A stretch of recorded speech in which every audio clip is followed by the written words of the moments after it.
Allez, c'est reparti. Cette fois-ci, une vidéo beaucoup plus courte sur le problème du mental réflexif.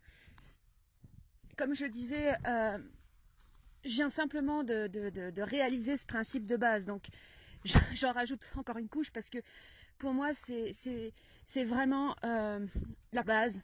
La base. C'est-à-dire qu'on peut partir loin dans la complexité, dans les tentatives de compréhension, de recherche, d'ésotérisme, tout ce qu'on veut, mais on restera toujours enfermé tant qu'on n'aura pas percuté avec ce problème de base qui est le mental réflexif, qui en soi conditionne absolument tout de notre relation au monde. Tant qu'on est soumis au mental réflexif, on est prisonnier. Peu importe les sujets auxquels on s'intéresse, et même si ça va très loin, comme je le disais, dans la complexité ou dans la finesse, ou même quand je parle d'ésotérisme, je peux dire aussi des approches, des liens avec des intelligences extérieures. Le gros problème, c'est le mental réflexif.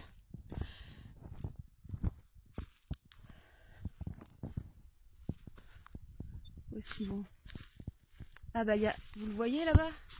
Un chevreuil. Non, je crois pas qu'on le voit. Bon, ils vont pas l'attraper de toute façon. Ils attrapent jamais les animaux sauvages parce que ils vont beaucoup trop vite pour eux. Mais ça les amuse, ils courent, ils sont contents. Puis moi là, je suis au frais, sous les arbres. Dans les vidéos précédentes, ce qui est déstabilisant, c'est que je suis moi-même en lutte. C'est-à-dire que mon mental cherche à récupérer le contrôle sur ce que je suis en train de dire et que je ne comprends pas au moment où je le dis. Parce qu'il y a de l'instantanéité qui vient. Mais le fait qu'il y ait ce conflit intérieur avec ce mental qui demeure et qui veut se récupérer l'information pour la stocker, pour la mémoriser, pour pouvoir avoir des repères, pour pouvoir ensuite expliquer aux autres, regardez ce que j'ai compris, et se donner l'illusion qu'il a compris quelque chose et qu'il a évolué. Parce qu'il a toujours besoin, le mental, de se rassurer, de se valoriser, parce que en fait, la plus grosse blessure du mental et de l'ego, c'est d'être bête, de ne pas avoir d'intelligence, donc de se sentir inférieur. Donc tous les processus de compensation de l'ego proviennent de ce sentiment d'infériorité. Et vous remarquerez que quand vous avez des personnes qui vous critiquent ou qui vous attaquent, parfois méchamment, il suffit de tourner la situation d'une manière où vous allez, on va dire, encourager ou féliciter votre adversaire pour que instantanément il change de comportement et il soit content. Ça, c'est vraiment la preuve que le sentiment d'infériorité est le moteur du mental réflexif qui doit toujours compenser et se donner l'illusion qu'il est intelligent alors qu'il ne l'est pas. Parce que l'intelligence, le principe de l'intelligence, c'est de la verticalité, c'est de l'instantanéité et c'est de l'électricité. Donc c'est une énergie qui est de nature complètement différente aux énergies avec lesquelles le mental réflexif traite. Parce que le mental réflexif, il traite avec la mémoire, donc il traite avec le magnétisme. Les attaques on peut subir, alors autant sur le plan subtil que sur le plan physique, même si sur le plan physique il y a toujours une dimension subtile. Par exemple, le problème des pervers narcissiques, il y a toujours une entité derrière. L'objectif de l'entité, alors dans les formes par exemple aussi de channeling, c'est la même chose, c'est le principe du magnétisme. Donc l'entité va chercher à magnétiser la personne, sa proie. Et ensuite, la proie devient bourreau, prédatrice, qui va elle aussi vouloir magnétiser d'autres personnes. Et la meilleure défense, c'est l'attaque, mais pas tout à fait au sens belliqueux du terme, au sens où la meilleure réponse possible face à une tentative de magnétisme, bon déjà c'est de l'identifier, quand vous vous sensibilisez au magnétisme et à l'électricité, c'est-à-dire à cette différence de nature énergétique qu'il y a entre les deux, vous êtes tout de suite en mesure d'identifier la prédation magnétique. C'est-à-dire que vous allez tout simplement vous sentir épuisé, vous sentez vidé. Donc la meilleure réponse, c'est d'électrifier. C'est d'amener de l'intelligence, de l'électricité dans ce rapport de force. Et c'est là que, quand je disais que l'homme électromagnétique utilise tout, c'est-à-dire qu'il va utiliser les situations négatives ou bien les personnes qui vont se présenter à lui prédatrices, toute cette négativité, il va l'utiliser pour activer son principe électromagnétique, donc en fait pour faire descendre de l'électricité. Donc en fait il va électrifier la négativité qui lui arrive dans sa vie. Et ainsi il active son principe électromagnétique. Et l'individu devient vivant. Concrètement dans la vie, il y a aussi, alors il y a quelque chose de très très important. Alors là je vais vraiment dans du concret. Hein. C'est que quand je dis le mental réflexif, c'est le problème, c'est l'origine de tous les problèmes. Le mental réflexif, c'est ce qui nous amène des problèmes, c'est ce qui nous amène des doutes, des peurs, des questionnements. Et dans l'absolu, il ne faudrait jamais prendre de décision en réfléchissant. Alors on entend souvent dire réfléchis avant d'agir, ou bien on croit que une prise de décision sans réflexion est une prise de décision stupide ou bête. Oui, pourquoi on dit ça? Parce que le problème de l'homme, c'est que il est soumis à ses émotions. Et les émotions sont le plus grand des perturbateurs. Donc le problème, c'est que c'est pas qu'on agisse sans réfléchir, c'est qu'on agisse sous le coup d'une émotion, ou d'un conditionnement, ou d'une peur. Bon, les peurs, tout ça, c'est l'émotion. C'est-à-dire que si vous agissez sous le coup de la peur, ou sous le coup de la colère, ou sous le coup d'un trop grand enthousiasme, vous allez faire une connerie. Ça, c'est une réalité. Donc, quand on dit t'aurais mieux fait de réfléchir, on devrait plutôt dire t'aurais mieux fait de te débarrasser de tes émotions, te neutraliser ces émotions, ou comme certains disent, revenir au point zéro. Voilà. Mais ensuite, les décisions ne doivent pas se prendre dans la réflexion. Pourquoi? Parce que si vous prenez une décision dans la réflexion, c'est votre mental qui a pris la décision. Donc en fait, vous redonnez du pouvoir à votre mental, le mental qu'on pourrait associer au dictateur intérieur, au grand juge, au grand dictateur, celui qui, en fait, c'est celui qui nous fait souffrir à l'intérieur le plus, quoi. Même plus que tout ce que les méchants extérieurs pourraient nous faire subir. C'est le pire, la pire souffrance, c'est celle qu'on s'inflige à nous-mêmes, c'est celle que ce mental nous inflige, qui est constamment en train de nous juger, nous faire croire qu'on n'est pas capable, qu'on est moins bien que les autres, qu'on n'arrivera jamais à faire ci parce que c'est trop compliqué, parce que tu comprends, parce que s'il n'y a pas ci, il n'y a pas ça. C'est ce qui nous rend la vie infernale en fait. Et le mal qu'on fait, si on le fait aux autres, ou la critique, toutes les critiques qu'on fait aux autres, c'est parce qu'en fait, ça vient de nous-mêmes.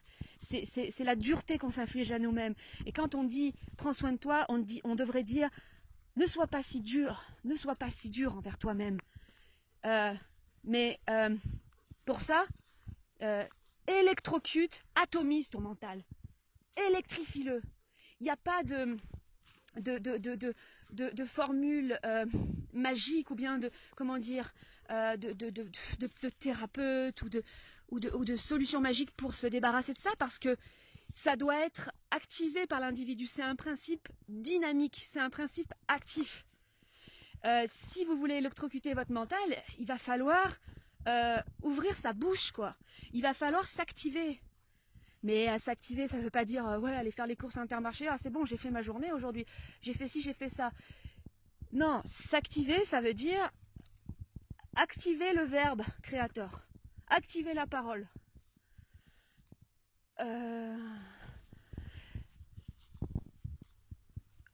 Ou transformer en créativité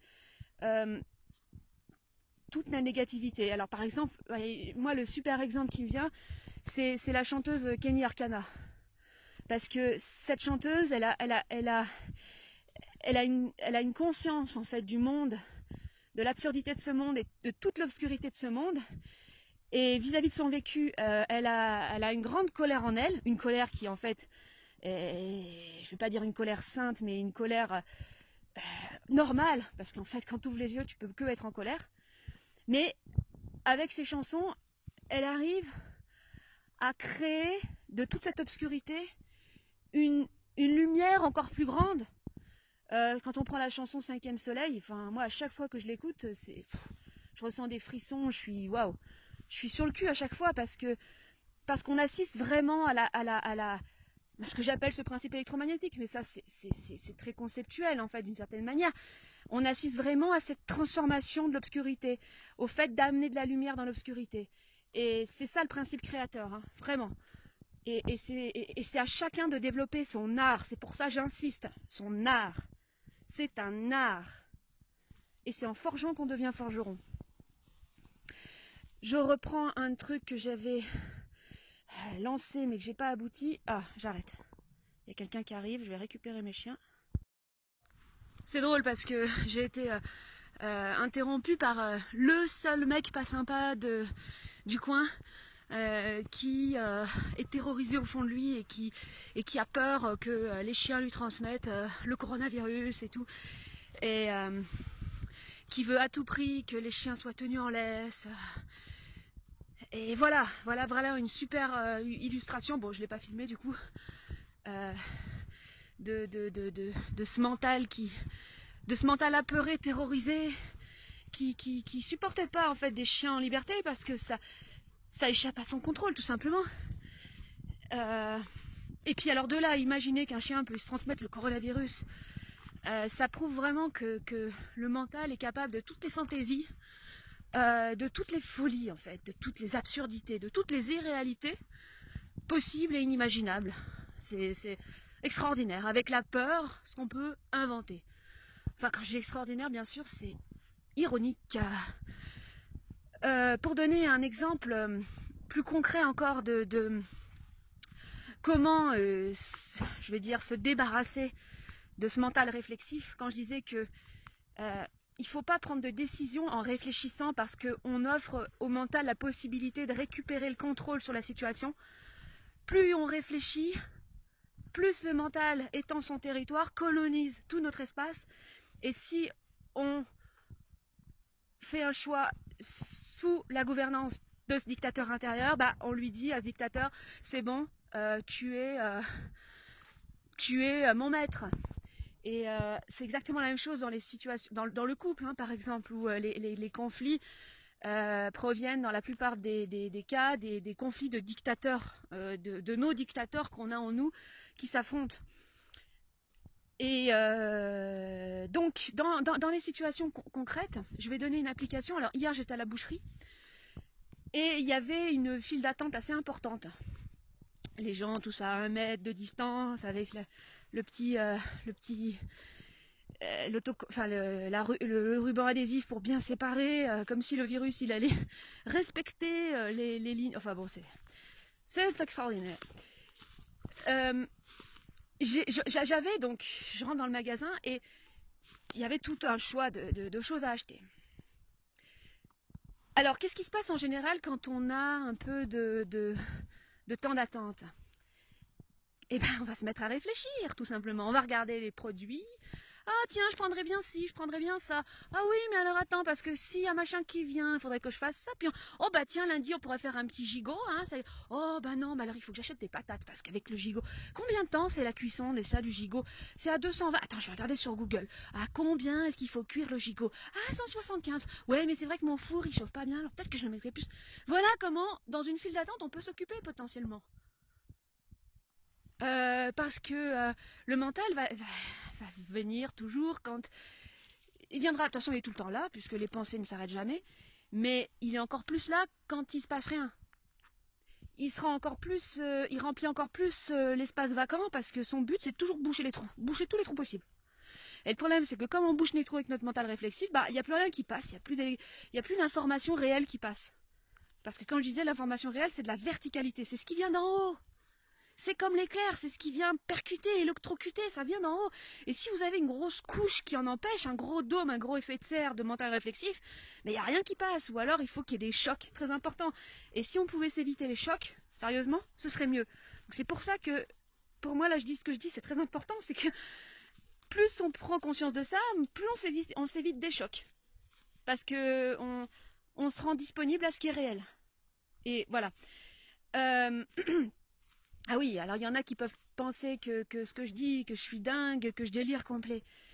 Euh, ouais, en soi, pour un mental, c'est du délire. Et ça, je peux tout à fait le concevoir. Mais pour savoir, vous, on s'en fout de savoir si moi je délire ou pas. Ce qui compte, c'est de savoir pour soi si on délire ou pas. Et quand on délire vraiment, bah, c'est quand on écoute ce mental réflexif là, comme ce que je racontais, on est dans la boucherie, alors ah oui, alors ça, le gigot, le machin. Parce qu'on se projette dans un truc qui est pas réel. Le futur, est-ce qu'il existe? Je vais faire le gigot lundi. Mais non, ça n'existe pas. Donc on se projette dans un espace irréel et on n'est plus dans le présent. Ce que je dis, c'est vraiment basique. Hein. Donc en soi, tout ce qui nous éloigne du présent, tout ce qui nous projette de l'espace de fiction, c'est de la folie. C'est de l'aliénation. Donc là, oui, je parle de tout un tas de trucs et on pourrait penser que c'est de la folie, mais au niveau de mon ressenti, je me sens plus vivante en parlant comme ça qu'en écoutant ce mental qui me raconte sans cesse des histoires sans queue ni tête, quoi. Bon, je reprends l'exemple de la boucherie. Comment donc électrocuter dans le quotidien, dans des situations concrètes, ce mental réflexif? Eh bien, tout simplement en le stoppant net. C'est-à-dire que c'est pas parce que vous êtes dans la file d'attente, que vous avez tous les produits devant vous, que vous allez vous demander, réfléchir, alors qu'est-ce que vous allez prendre? Non, vous êtes juste là. Et quand votre tour va venir, c'est là que vous allez, et que le boucher va vous dire ce que vous voulez, c'est là que vous allez dire ce que vous voulez. Et c'est un super exercice, d'ailleurs, le fait de faire ses courses, hein, pour ça. On peut choisir, je vais faire une liste, alors je vais prendre ci, alors dans ce rayon, c'est là que je vais prendre ça. Qu'est-ce qu'ils font là?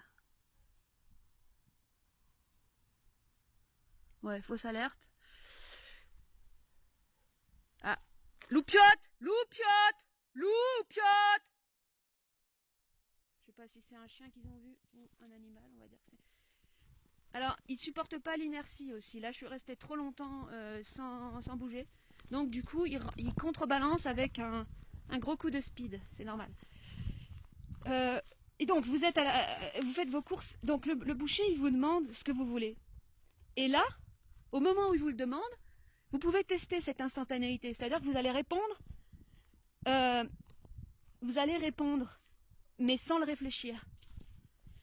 Et vous voyez, il faut apprendre à se faire confiance parce que voilà, on a été conditionné à se dire ah ouais, mais si on fait on dit un truc sans réfléchir, on va dire une connerie.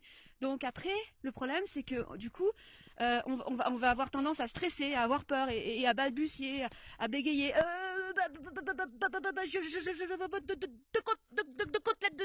Deux côtelettes. Oh, mais c'est bon, c'est pas grave si on bégaye, je veux dire, ou si. C'est important de s'entraîner à l'instantanéité dans des situations concrètes de la vie. Alors par exemple, il y en a qui sont addicts au travail parce qu'ils savent très bien que s'ils ne font rien, ils vont être complètement envahis par la propre folie de leur mental et ils ont peur de devenir fous, quoi. Donc il y en a, ils ont peur du vide. Mais c'est pas qu'ils ont peur du vide, c'est qu'ils ont peur d'eux-mêmes, de leur mental. Bah, pareil, si une journée vous n'êtes pas au travail et que vous êtes seul chez vous, bon, le mieux c'est encore d'être seul parce que quand on est seul, on est encore plus confronté à ça, parce qu'on n'est pas occupé, on est seul, quoi. Et ben dans une journée où vous êtes seul, expérimentez de ne rien réfléchir, de faire, d'agir selon ce que vous avez à faire dans l'instant. Bah, vous verrez que vous serez plus efficace parce que vous vous éviterez en fait des surchauffes au niveau de votre mental et que vous prendrez même plus de plaisir à faire ce que vous avez à faire.